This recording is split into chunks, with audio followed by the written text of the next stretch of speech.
Bismillahirrahmanirrahim. Assalamualaikum warahmatullahi wabarakatuh. Bismillah, alhamdulillah, la hawla wa la quwata illa billah. Hadirin Bapak Saudara, kali ini tema yang kita sajikan yaitu jangan menyimpan dendam.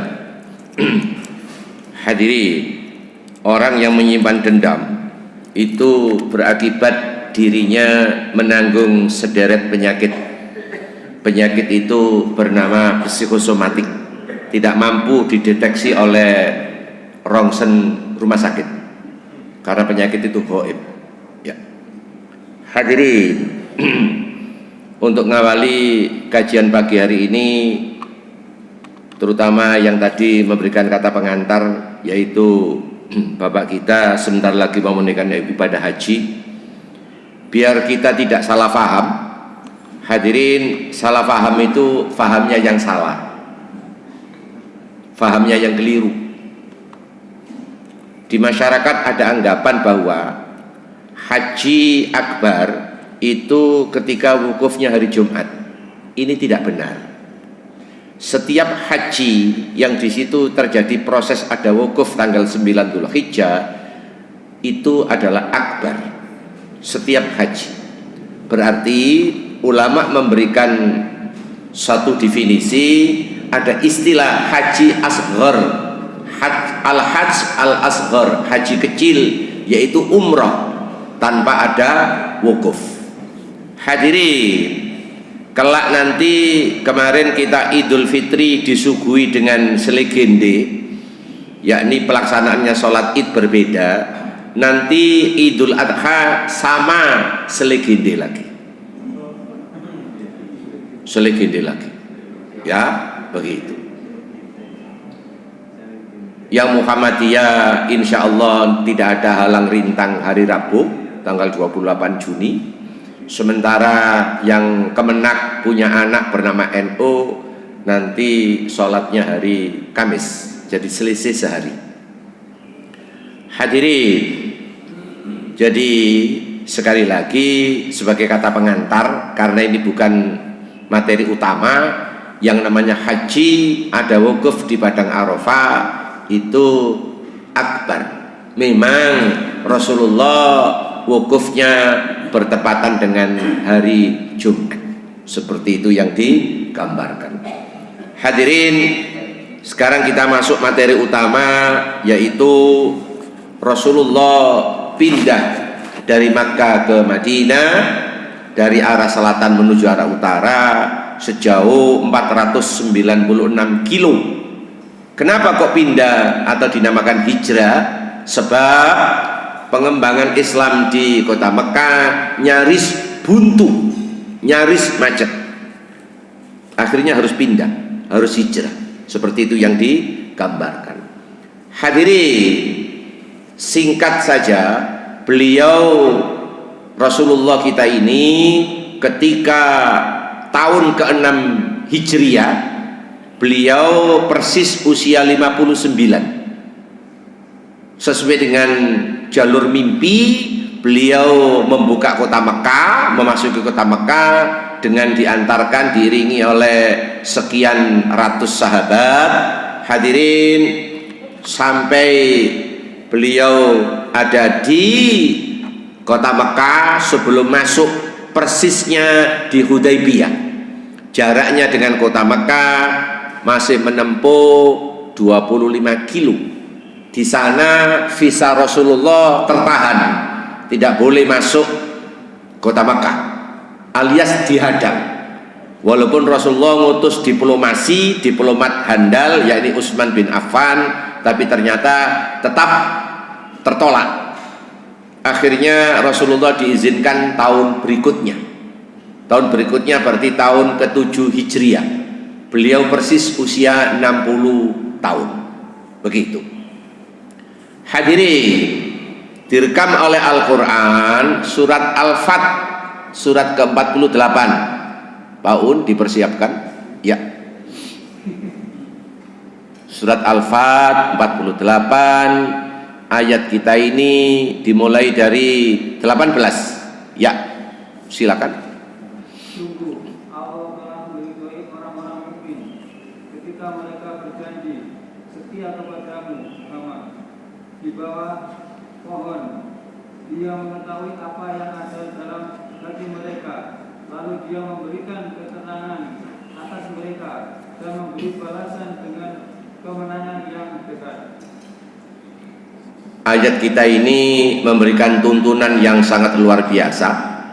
Rasulullah dihadang, padahal itu kota kelahirannya, dihadang, tidak diizinkan masuk, padahal itu tidak perang, hanya melaksanakan umroh, diikuti tidak kurang dari 1.400 sahabat. Dihadang total sehingga tidak bisa masuk. Akhirnya bikin sederet perjanjian. Ya, sederet perjanjian. Laqad radhiyallahu 'anil mu'minin, benar-benar Allah telah ridha kepada orang-orang yang beriman, id yubayyi'unaka tahtas syajarah, ketika mereka berbaiat di bawah bimbingan Rasulullah, ya, di bawah pohon. Fa'alima ma fi qulubihim fa'anzalas sakinata 'alaihim wa athabahum fathan qariba. Allah mengetahui di lubuk hati mereka masing-masing, sehingga dengan kekecewaan itu Allah menurunkan sakinah, ketenangan, dan Allah menjanjikan kemenangan yang sangat dekat. Hadirin, tahun itu Rasulullah dengan 1.400 sahabat, andai kata sotok bonek itu bisa, tapi terjadi pertumpahan darah. Rasul sepakat dengan Allah selalu tunduk dan patuh. Dengan ketentuan manusia, Rasulullah juga tidak serampangan, Rasulullah tidak bonek. Allahu Akbar. Rasulullah manut. Baiklah kalau tahun ini tidak boleh, begitu. Toh itu tanah kelahiran saya, tapi tidak boleh. Bagaimana ceritanya? Rasul sedih, semuanya sedih. Mereka berbaiat di bawah tangan Rasulullah. Waktu itu Rasul berteduh di sebuah pohon, tahtas syajarah, dinamakan baiat Ridwan atau Suluhul Hudaybiyah, perjanjian Hudaybiyah. Hadirin, kalau jenengan sekali waktu ngalami satu persoalan dan buntu, jangan nekat, jangan bonek. Ini kisah Rasul luar biasa. Rasul manut, sami'na wa ata'na. Rasul manut, begitu.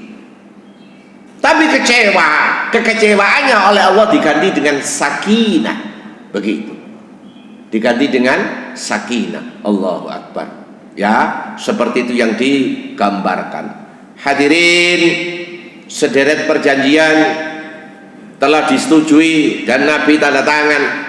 Akhirnya tahun depan baru diizinkan umroh qadha, umroh nyaur karena kemarin tertahan. Seperti itu yang digambarkan.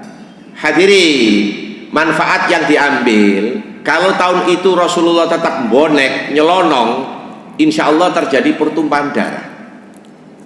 Tapi karena Rasul manut, kesepakatan bersama, paspor tidak diizinkan masuk, akhirnya sabar menunggu tahun depan.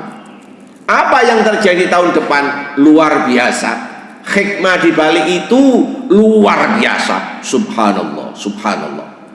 Tahun berikutnya persis beliau usia 60, diikuti oleh 10.000 sahabat. Naiknya berapa kali lipat itu? Allahu Akbar. Sekaligus pembukaan kota Mekah. Kota Mekah dalam penguasaan secara politik, secara geografis oleh Rasulullah dikuasai total. Sehingga penduduk Mekah yang kemarin-kemarin itu benci, tidak mengizinkan masuk, mereka berjanji akan keluar dari kota Mekah selama 3 hari, biar Rasul dengan sahabat yang lain ketika menjalankan umroh biar khusyuk, tenang dan bebas. Hadirin, ketika Rasulullah masuki kota Mekah untuk umroh qadha, umroh yang kedua kali kemarin ditahan dengan 10.000 para sahabat. Hadirin, mohon maaf, beliau tidak dendam. Yang kemarin tidak dendam. Allahu Akbar. Tidak setetes darah pun keluar, tidak sebusur panah pun keluar dari sarangnya. Allahu Akbar. Inilah Islam penuh dengan kedamaian. Dan akhirnya terbukti mereka berbondong-bondong masuk Islam. Ini sungguh luar biasa. Apa makna hikmah yang bisa kita ambil, kita bawa pulang? Inna ma'al usri yusra, fa inna ma'al usri yusra. Di dalam satu kesulitan, di sana terbuka lebar kemudahan dan segera diikuti oleh Allah. Dan maka sesungguhnya di dalam kesulitan, di sana terpampang sederet kemudahan. Persoalannya, awak dhewe durung ketemu sabar, durung ketemu sabari kurang, durung ketemu jalan keluar, wis kesusu ngamuk, wis kesusu benci, kesusu mlebu supermarket. Iya. Olah apa mlebu supermarket? Karena bingung, bukan beli Coca-Cola, sing dituku baygon. Selesai, sudah habis, tamat riwayatnya, habis begitu. Jadi di dalam kesulitan, insya Allah sederet kemudahan. Cuma awak dewe durung sabar, durung sampai ketemu kemudahan, di sana sudah ketemu yang namanya putus asa. Oleh karena itu, ibu bapak saudara, kita doakan, termasuk yang memberikan kata pengantar tadi, Pak Muntari, sebentar lagi mau menuju ke Tanah Suci. Harapan kita semua, mari pulang terus dirabekno. Setuju ya? Setuju ya? Baik.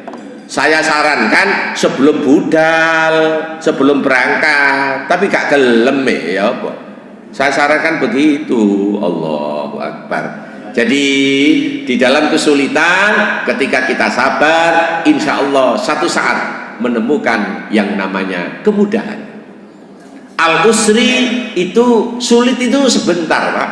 Sulit itu sedikit. Kalau menurut rumus Al-Quran, al-usri yusra, kemudahan itu terpampang lebar. Cuma persoalannya sebelum ketemu kemudahan, awak dewe kesusu ngamuk, kesusu istilahnya emosi, sehingga belum ketemu natnya. Di sini Nabi butuh waktu setahun untuk disuruh sabar menahan diri, kangen dengan kota kelahirannya, sekaligus menjalankan umroh. Seperti itu yang digambarkan. Baik. Hadirin, sekali lagi saya nyinggung bahwa ketika wukuf di Padang Arafah, hari apapun itu namanya akbar, ya, seperti itu yang diharapkan. Sehingga ada pemahaman di masyarakat kalau wukufnya hari Jumat itu 100 kali dibanding wukuf yang tidak hari Jumat. Mohon maaf, itu kurang tepat. Seperti itu yang digambarkan. Lanjut Al-Fat surat 48, lanjut 19. Yes. Dan harta rampasan perang yang banyak yang akan mereka peroleh, dan Allah Maha Perkasa, Maha Bijaksana. Ya. Wa ma ghanima katsiratan ya'khudunaha wa kana Allahu 'azizan hakima. Rasul Muhammad tadi dijanjikan oleh Allah kemenangan yang dekat. Kemenangan yang dekat. Hadirin, di saat beliau pulang dari perjanjian Hudaybiyah, pulang 6 bulan berikutnya, Rasulullah dan para sahabat yang ada di Madinah diizinkan untuk menguasai benteng Khaybar. Benteng Khaybar dalam penguasaan orang-orang Yahudi. Ketika Rasul dan para sahabat ke sana, mereka bertekuk lutut. Artinya mereka sudah grogi duluan, keluar dari kotanya benteng Khaybar, meninggalkan sederet ghanimah. Ghanimah itu dunya brono. Di sana Allah menjanjikan kepada Rasul Muhammad dan para sahabat untuk menguasai ghanimah katsir, banyak sekali. Subhanallah. Katsira ya'khuduna. Kalian bisa mengambilnya dengan mudah. Kalian bisa menguasainya dengan mudah. Allahu Akbar. Jadi sekali lagi lewat mimbar subuh yang mulia ini, di sini Rasul kita disuruh untuk menahan kesabaran selama setahun. Ternyata manfaat di balik itu amat sangat luar biasa. Amat sangat luar biasa. Seperti itu yang dijanjikan. Lanjut Al-Fat 20. Allah menjadikan kepadamu harta rampasan perang yang banyak yang dapat kamu ambil, maka dia segerakan harta rampasan perang ini untukmu, dan dia menahan tangan manusia dari membinasakanmu, agar kamu mensyukurinya, dan agar menjadi bukti bagi orang-orang mukmin, dan agar dia menunjukkan kamu ke jalan yang lurus. Hadirin, ini pembuktian proses sabar butuh penantian panjang, butuh ada waktu, butuh ada waktu. Inilah yang namanya bentuk kesabaran. Hadirin, sabar jangan seperti di masyarakat diterjemahkan, aku engko nek sabar kuntek mbolo karo aku. Wong aku sabar wis ping 20 jaran. Paham? Hadirin, sabar itu jangan dibatasi. Unlimited.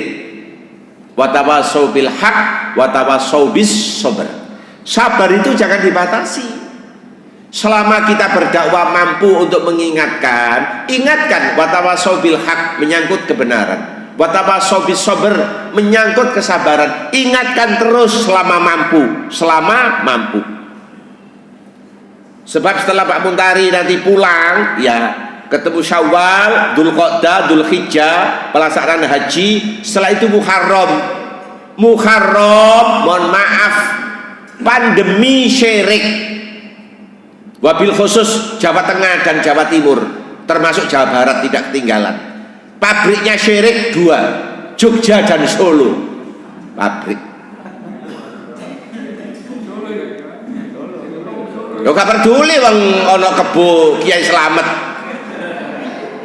Iya. Sing santri ya santri. Iya. Belum ada Pak di Indonesia ini bakso bawono kecuali Solo. Bawon itu kiri. Allahu Akbar. Jadi pabriknya kesyirikan sampai detik ini belum saya cabut SK-nya, yakni Jogja dan Solo. Perguruan tingginya, mohon maaf, 1 Banten, ya, 2 Kalimantan Tengah, 3 Bima, perguruan tingginya banyak menghasilkan para dosen perdukunan. Allahu Akbar. Ya, seperti itu. Sementara Banyuwangi, Lamongan sama Ponorogo itu anak cabang. Anak cabang. Hadirin, sekali lagi sabar itu butuh ujian kekuatan mental yang sangat kuat. Menahan gejolak nafsu dari berbagai macam rintangan dan penderitaan, itulah sabar. Jangan disuguhi lagi ketika Rasul kita Muhammad dengan 1400 ketika berangkat menuju umroh yang gagal ini, diantaranya orang-orang Badui yang dilewati itu diajak, berbagai macam sahabat ikut ngajak yang sudah masuk Islam. Tapi kenapa mereka tidak mau? Direkam oleh Al-Quran surat Al-Fat 48 ayat 11. Nggih, silakan pelan-pelan. Orang-orang Badui yang tertinggal tidak turun ke budaya akan berkata kepadamu, kamu telah disibukkan oleh harta dan keluarga kami, maka mohonkanlah ampunan untuk kami. Mereka mengucapkan sesuatu dengan mulutnya, apa yang tidak ada dalam hatinya katakanlah. Maka siapakah yang dapat menghalang-halangi kehendak Allah jika Dia menghendaki bencana terhadap kamu atau jika Dia menghendaki keuntungan bagimu. Sungguh Allah Maha Teliti dengan apa yang kamu kerjakan. Hadirin, tipologi karakter orang Islam yang masih di tepi ya seperti ini. Kalian mengetahui Islam yang dipilih oleh kelompok Badawa itu ketidakteraturan, ya, ketidakteraturan. Yaquluna bi alsinatihim ma laisa fi qulubihim, mereka hanya mengatakan di mulutnya tanpa dimasukkan dalam hatinya. Mohon maaf, pelan-pelan ini munafik sebenarnya, ya. Tapi mereka sudah syahadat. Ketika diajak untuk perang tanding, ketika diajak untuk menuju kebenaran, ya, mereka mengatakan iya, tapi mereka tidak mau melakukan karena mengandung sederet resiko. Banyak kaum muslimin yang mengatakan hanya di mulutnya tanpa ngendap di dalam hatinya, berarti tidak berbekas. Akhirnya nanti bulan Muharram, satu wong Jawa ngarani satu suro, satu Muharram. Muharram itu artinya bulan yang sangat dihormati. Tidak boleh terjadi pertumpahan darah alias perang. Malah justru di tempat kita ini, di situ perayaan namanya syirik. Hampir seluruh kota Pulau Jawa saya belah tengah, sisi selatan, mulai Banyuwangi, Ambulu, Jember Selatan, Malang Selatan, Popo, Trenggalek, Pacitan, Jogja, Pangandaran, Pelabuhan Ratu, kulluhum ajmain, semuanya ngelarung sesajen nang Nyai Loro Kidul, jarene mantu.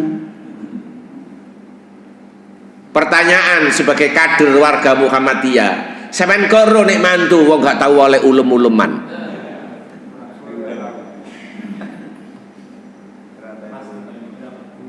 Gak pegel ta mulai zaman Jepang Nyai Loro Kidul sampai saiki mantu, gak pegel ta. Kenapa sampean tidak boleh bertanya begitu? Oh, ditelusuri secara antropologi budaya. Dari mana Nyai Loro Kidul? Diciptakan oleh Jogja. Dalam rangka gaya meden-medeni orang yang telat gak gelem bayar pajak. Ini namanya black marketing. Dan yang paling banyak di Indonesia jajaran kalangan menteri adalah Menteri Keuangan. Sampai sekarang misterius uang 349 triliun dimiliki oleh orang 195. Semuanya itu orang pinter-pinter, dulu lulusan STAN, pinter-pinter pol, sekaligus pinter bojo. Yang ini potongannya Indonesia saat ini, yang ini potongannya Indonesia saat ini. Iya. Untung ditutup wingi timnas menang ngono tok ae. Dia sedok seneng titik. Allahu Akbar. Hadirin, terakhir untuk yang urusan haji, sebab rawonnya sudah siap ini nampaknya ya. Mudah-mudahan cukup, mudah-mudahan.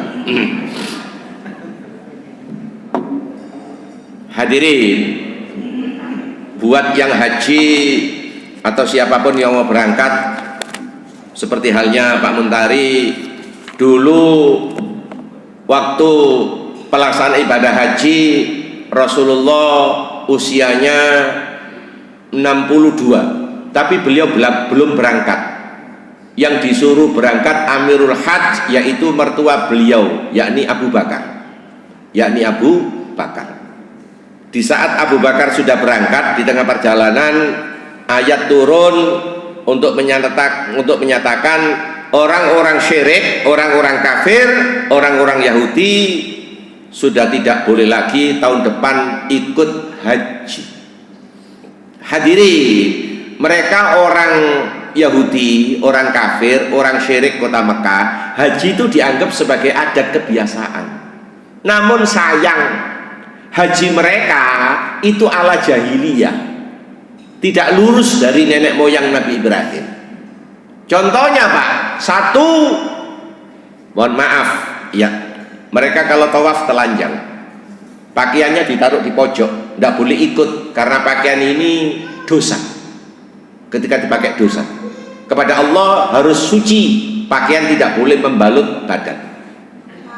Itu satu, tawafnya telanjang. Allahu Akbar. Dua, mereka tidak mau wukuf di padang Arafah. Kata mereka, orang yang wukuf di padang Arafah itu orang kismin, sementara kita ini orang dhahaf. Jadi wukufnya di Mina. Oleh Allah disuruh kembali, wukuflah sebagaimana nenek moyangmu Ibrahim, yakni di tempat kumpulnya banyak orang, yakni di padang Arafah, bukan di Mina. Yang ketiga, mereka kalau pulang dari haji itu tidak mau lewat pintu depan, karena lewat pintu depan kurang afdol. Inilah rumus yang namanya adat kebiasaan, gawe sakarepe dhewe. Akhirnya mereka pulang dari haji bobol lewat pintu samping, atau lebih tepat lewat pintu belakang. Inilah syirik. Hadirin, syirik itu seluruhnya biaya. Tidak ada syirik tidak biaya itu. Lah tumpeng apa ada biaya? Biaya. Tumpeng dilarungkan ke pantai selatan, Segoro Kidul, iya, atau di danau yang di mana itu perbatasan Jawa Tengah, Mas Pati Ngidul, Sarangan, iya. Bupatinya iso dalil sih, iya. Ustadz, tumpeng ini ana manfaate, digawe makani Pak Gatul. Ya Allah. Pol ngawure. Padahal itu proyek syirik sekaligus tabdir mubadir. Yang Ponorogo ngebel, yang punya danau. Sing gak duwe ya langsung pantai selatan. Seperti itu yang digambarkan. Oke ya, baik. Itulah makanya kemarin sholat Idul Fitri ada 3 warna di tempat kita ini.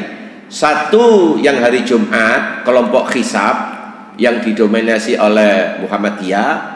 Besoknya hari Sabtu Kemenak NU dan 6 organisasi lagi keagamaan. Lo minggunya itu masih ada, yaitu kelompok Aboge. Tidak hisab, tidak ru'yat, pakai primbon, yang penting Rebo Wage. Jadi awal ngitungnya dari Aboge, Rebo Wage, ya, seperti itu yang digambarkan. Jadi sekali lagi, begitu Sayyidina Ali diperintahkan untuk nututi Abu Bakar, menyampaikan bahwa ayat barusan turun menyangkut tahun depan seluruh warga kota Mekah apapun namanya, kalian tidak diizinkan lagi untuk haji sekarang terakhir, sebab tahun depan Rasulullah langsung, Rasulullah minta, termasuk Abu Bakar tadi itu ada misi dan visi patung, ada Lata, ada Uzza, ada Hubal, seluruhnya yang ada di tengah-tengah antara Bukit Sofa dan Marwah, ada batas lampu hijau, seluruhnya disingkirkan, harus disingkirkan. Sebab tahun depan Rasul kita ini langsung yang memimpin sebagai Amirul Hajj. Nah, Islam hadir untuk memberitahu kamu tawaf tidak telanjang, tapi memakai 2 helai kain, yang di atas diselempangkan, yang di bawah jadi sarung. Dan itu Pak Muntari tolong diingat-ingat betul, Anda mafi sidi, tidak pakai sidi, alias ISIS.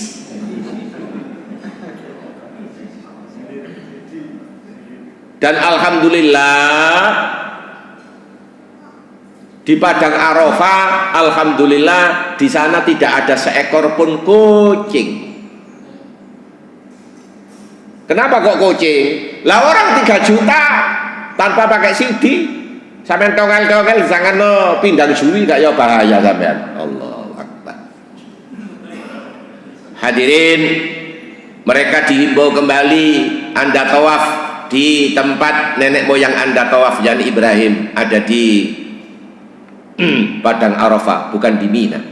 Anda kembali pulang ngikuti jejak petunjuk pintu yang sudah ada, bukan bobol dari belakang. Mereka yang muda kembali memakai pakaian, mohon maaf, itu gambaran kita menjadi mayat aktif, mandi dewe.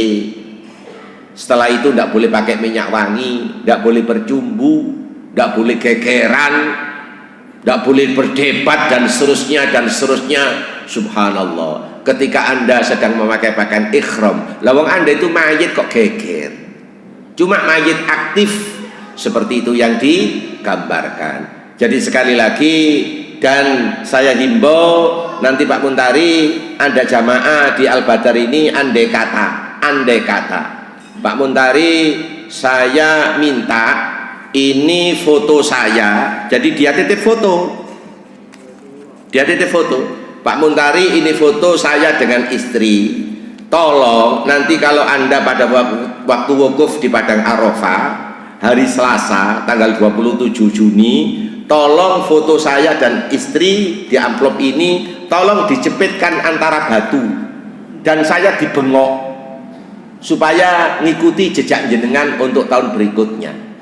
Saya mau budal dititipi begitu, fotonya tak lebono got suami istri, duit tak jokot kayak sangu sampel tak dok orang bengok wong panasin nemen tak repot kabeh bengok awakmu lho lak yo tambah soro kabeh. Matur nuwun. Assalamualaikum warahmatullahi wabarakatuh.